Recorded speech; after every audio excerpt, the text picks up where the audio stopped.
warahmatullahi wabarakatuh. Baik, selamat datang kepada Bapak Ibu semuanya di Istana Bersama Dario. Saya perkenalkan dulu, nama saya Ira, saya adalah pemandu wisata lokal di Istana Bersama Dario. Jadi ingin memberikan sedikit informasi mengenai wisata Dario. Dan istana ini bukanlah istana yang asli lagi, karena sudah 2 kali terbakar. Dan posisi asli pembangunan istana juga bukan di sini sebenarnya. Lokasi asli istana berada di balik Bukit Bungsu. Jadi nanti kalau ke lantai 2, lantai 3, nanti bakal melihat ada tulisan Pagarium di Bukit Bungsu tersebut. Di balik Pahit dan besarnya di Majapahit. Ayahnya seorang panglima di sana, tapi ibunya seorang putri di Kerajaan Malipura, yang mana itu adalah pusat dari Kerajaan Minangkabau sebelum Kerajaan Pagarium ini ada.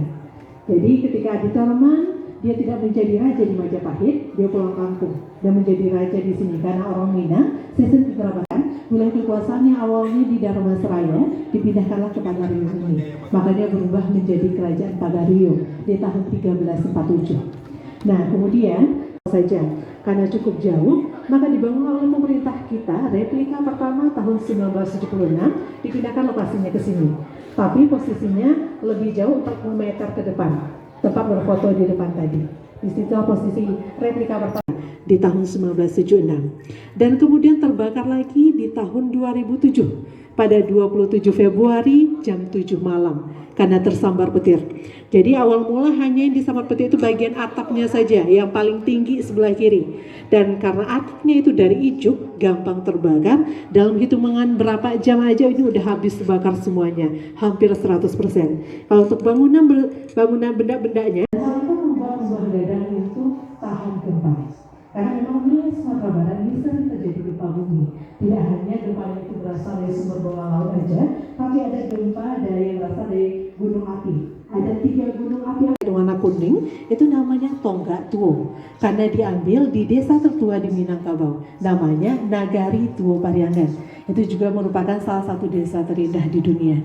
Ada banyak situs-situs sejarah juga di sana. Baru sekitar 10 tahunan usianya, masih baru.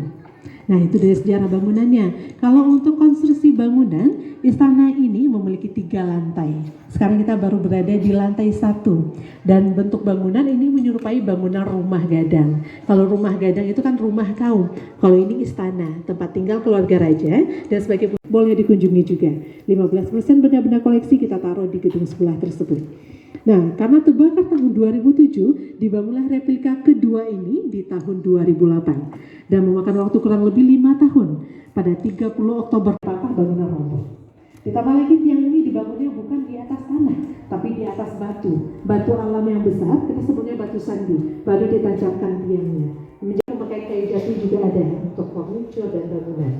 Nah, di lantai 1 terdapat 9 ruangan.